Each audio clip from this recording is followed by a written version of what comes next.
So today I have a very interesting article to bring to you, and it's called Need Some Reasons Why We Don't Need International Men's Day? Allow me to enlighten you. Now I know International Men's Day has been over for a few days now, but that doesn't make this article any more or any less retarded. Now it's written by someone equally as retarded as the contents of the article. Her name is Holly Baxter. That's just my opinion. You know, you can argue about that all you want, but that's just my opinion. You know, you can argue about that all you want, but that's my feeling on it. She just happens to be a feminist as well. What a surprise. How do I know she's a feminist? Because she is one of the co-authors of a feminist online magazine launched in January 2012 called The Vagenda, as in the vagina agenda, Vagenda. Go check it out. Fun read. Not. So yeah, let's check this out, guys, because I know you're hanging out for this. Now I want to dedicate this video today to an individual called Matt that I was speaking to about my channel today. You know who you are, Matt, so this one's for you. If I could summarize what life in the public eye is like for a female journalist, I would do it in 2 words. Rape threats! Because it's not like guys who express their opinion that contradict yours don't get threatened with shit. I mean, I'm just saying, right? As a dude or as a chick, like if you're gonna get raped, that sucks. Like dudes get raped in jail, that fucking sucks. Because you're getting raped by Tyrone, you know what I mean? So nobody wants that. Nobody wants that. But I'm just saying that if it's the difference between a death threat, which is what men get, and rape threats, which is what women get, I'm opting for the rape threats. I'm just saying. Obviously, all of those are shit things to receive, but I think I've proven my point. I haven't really proven anything. I've just made my point. That's my opinion. Let's get into it. Until I started writing about feminism some 4 years ago, I had never encountered the mysterious world of men's rights activism. You didn't clearly encounter the world of female rights activism because feminism is the advocacy of women's rights. Am I right? Am I right? Am I on the right track here? Which means that if you're a feminist, then you are a female rights activist. So I don't really know why it's so mysterious to you that anyone who doesn't have a vagina would also be an activist for their own rights. Then when I did, I considered it entirely compatible with my views.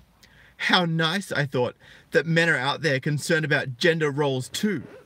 Like most feminists, see, I told you she was a feminist. I found the social expectations forced on men troubling. The pressures for men to ignore their emotions, to never cry, to show no weakness, to pursue sport as an interest or risk social suicide. To be sexually driven to look a certain way seems just as damaging on those foisted on women. See, here's the thing, ladies. I'm just going to call you ladies for today, for political correctness purposes. Because, you know, I know how much YouTube loves political correctness. You know, you don't want to bang guys that don't look a certain way. So don't pull this, societal expectations bullshit on us. That's your expectations of us. And we're saying no to it. That's what men going their own way is all about. It's about choosing to decide what we are and are not going to tolerate. And listening to your crap, your dribble, like what's in this article, is one of those things that we're opting out of. You see, I'm not reading this article, Holly Baxter, because I want to give you exposure. It's because I want to laugh at the dribble and share the ridiculousness of feminist ideologues like you with other men, so they realize finally that feminism is not about equality, but only about the advocacy of women's rights. It is the vagina version of men's rights activism. Because I grew up with a brother of around the same age, I saw the effects of a lot of these expectations firsthand. And it didn't take me long to realize what was said. If you failed at any of these defining masculine pursuits, you were like a girl. Do you know why you're like a girl if you're not masculine? Because if you don't have the defining traits that typify a man, then you're not a man. And if you're not a man, then you're a woman. So I don't really know why that's so surprising to you. Being like a girl was the ultimate humiliation. Yeah, for a boy. It's not humiliating for a girl. It's only humiliating. Like, if you say to a chick, you look like a man, that's humiliation, right? But if you say to a guy that they look like a girl, that's humiliation, right? If you say to a guy they look like a guy and girl they look like a girl, that's like, cool, no worries. I don't see the problem with any of this, to be honest. If you were a boy, you certainly didn't want to throw like one. Even as a girl myself, I didn't want to be like one.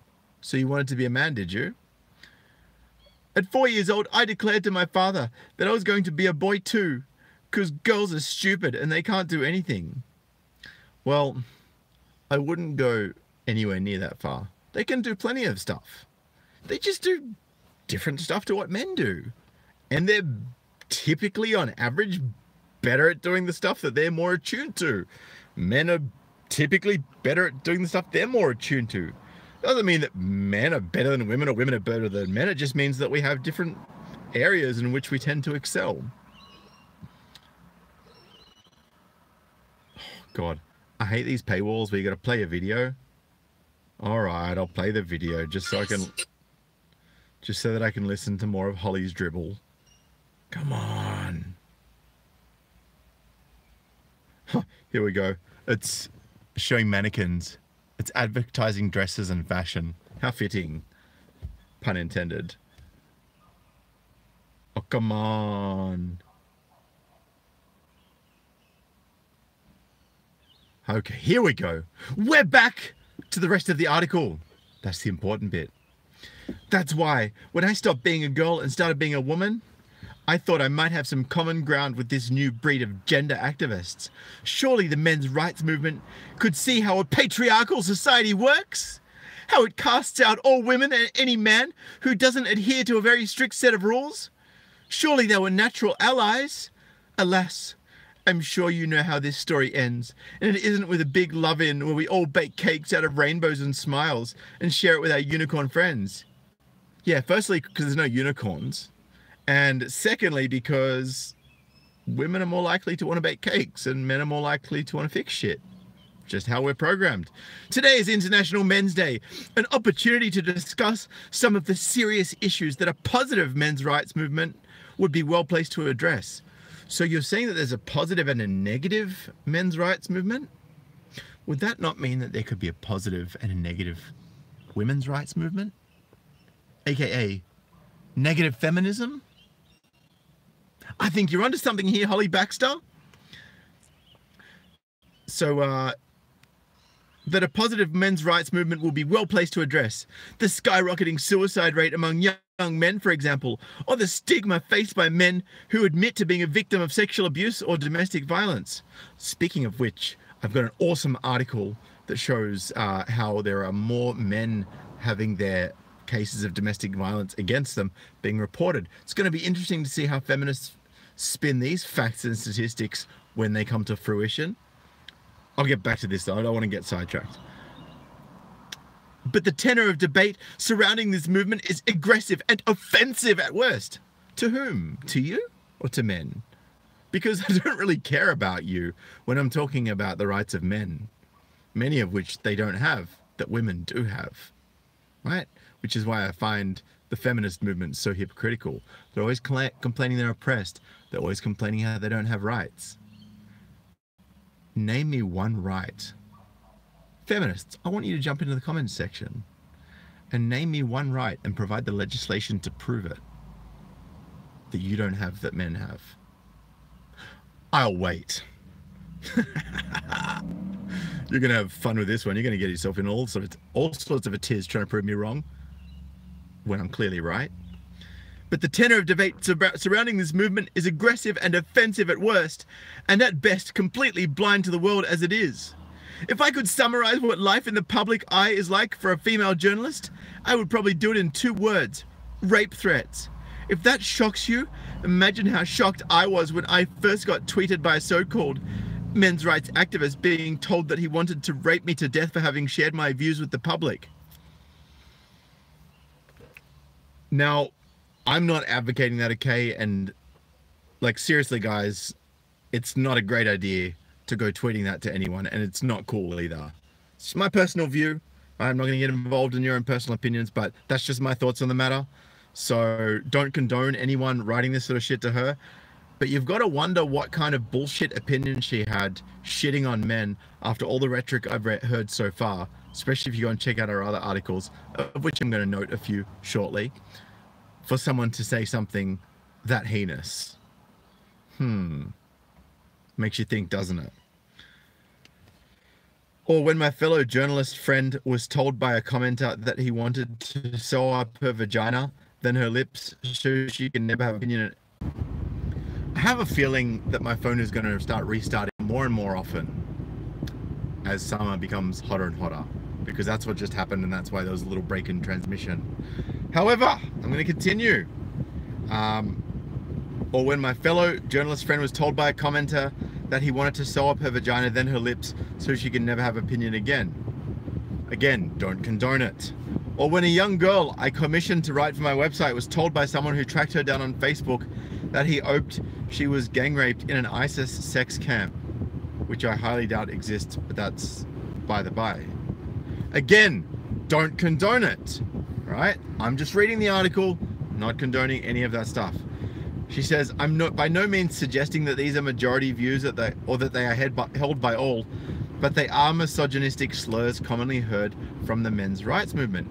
Yeah, because there's never anything misandric or man-hating coming from the feminist movement. There's never feminists saying that men should have a curfew of 9 p.m. There's never feminists saying that men should be castrated. There's never feminists saying that men should be thrown out of power. No, that never happens. York University has been forced to cancel its planned event to mark the day at which men's rights in society and the achievements of male role models were to be discussed. Underlying tensions surrounding the event broke to the surface after a male member of the university's Equality and Diversity Committee released a statement complaining about the lack of male support staff at the university. Understandable. Female students were quick to point out that the reason for that particular statistics might be related to the fact that men were still dominating most of the top-level senior positions at the institution. A huge row broke out between the two camps, open letters were exchanged, and a handful of men's rights campaigners joined in the furor online, letting off misogynist steam on a keyboard. When the women involved questioned whether a single day was really necessary to bolster the interests and achievements of men,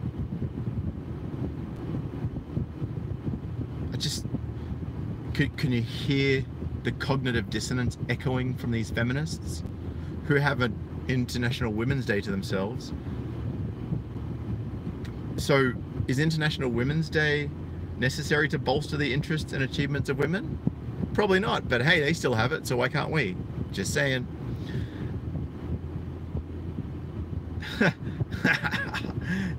Here we go. When that happened, the spat turned into a fight about meanie unfairness that reminds me of the time I asked my parents, aged 4, why there's a Mother's Day and a Father's Day, but there isn't a Children's Day.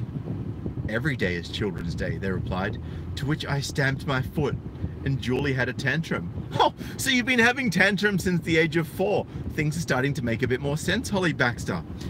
It's that tantrum that I see reflected in men's rights activists' howls of protest now. A tantrum arising out of the inability to see the bigger picture, the reality of other people's lives, and the way in which society works. The idea that men's activism is fighting for the rights to low-paid jobs with poor prospects that women often find themselves trapped in is farcical. And it's deeply ironic that the most misogynistic men's rights activists are the ones who keep demonstrating the need for feminism. Because quite frankly, every day is International Men's Day. You are a spastic, Holly Baxter. And I'm incredibly surprised, Holly, that you didn't put the little opinion tag at the top of this article, because that's all this dribble was. This article has the intellectual credibility of a moldy bath mat. At best. Let's have a look at some other of Holly's articles, shall we? Let's check this out. Because I want to share with you guys some of the other bullshit articles she's written.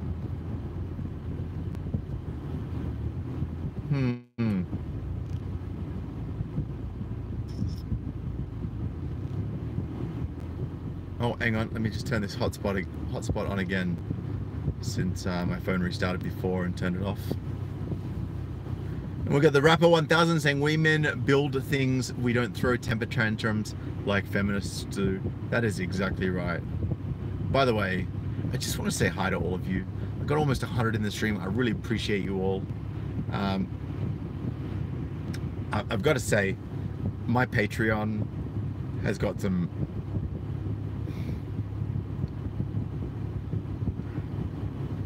It's got some good stuff on there. Don't really want to go into too much detail. There's some teasers on there. Go to patreon.com/CityMGTOW and you'll see some of the teaser headlines about what's on there. If you want to get access to all of it raw and uncut, it's $1 a month pledge to my Patreon, and you can of course cancel that at any time and see the entire back catalog. Totally up to you. Here we go. Holly Baxter, co-editor of the Voices section, as well as independent columnist, author of The Vagenda, and former resident of an airing cupboard. Here we go. She says, "Donald Trump and Donald Trump Jr., I'm worried about your sons too." Of course you are. Because you're worried about the sons of anyone that doesn't agree with you. Oh, this is why the Tories are propping up Hungary's far right. You know, the far right that banned the useless gender studies degrees? What else have we got here? Oh yes. Why it makes no sense that men can now buy Viagra over the counter. Harvey Weinstein expected Hollywood to keep protecting him. No, he didn't. He never thought that there was anything to be protected from. He was trading sex for acting roles. The women came in knowing that if they gave him sex, they would get acting roles. Then when the whole Me Too thing blew up because of that clown Alyssa Milano, then everyone realized that it was just a cash cow waiting to happen. They jumped on the bandwagon. And I'm just saying, Holly, you put the wine in Weinstein, however it's pronounced. Anyway, there's a bunch of crap on there. I'm not going to go into it. It gives me a headache.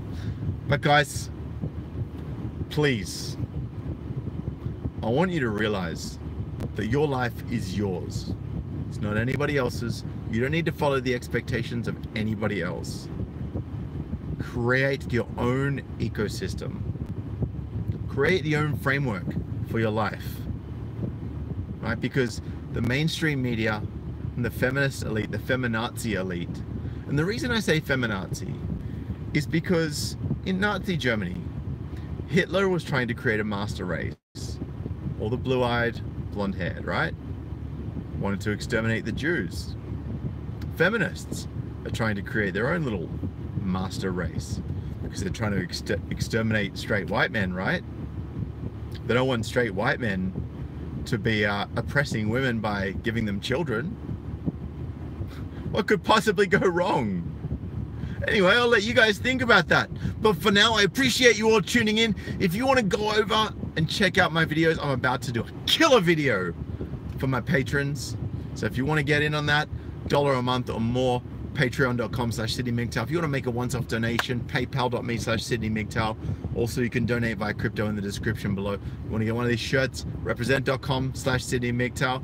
And if you just simply want to send me an email, please feel free to do so. I must apologize, I'm way behind on my emails at the moment. I've got a lot going on, as you know, but I've got some good equipment now, so I'm going to hopefully start churning out some better production videos. I know you guys said that the production quality doesn't matter because I'm already giving good quality content, and I know that, and I appreciate your feedback on that. But I just want to give you guys something a little more, because I can. Anyway, man, I'm out of here. I appreciate you all. Leave your comments, smash the thumbs up on this video, share it wide. I'll see some of you over at Patreon for the good stuff. Appreciate you all. Peace.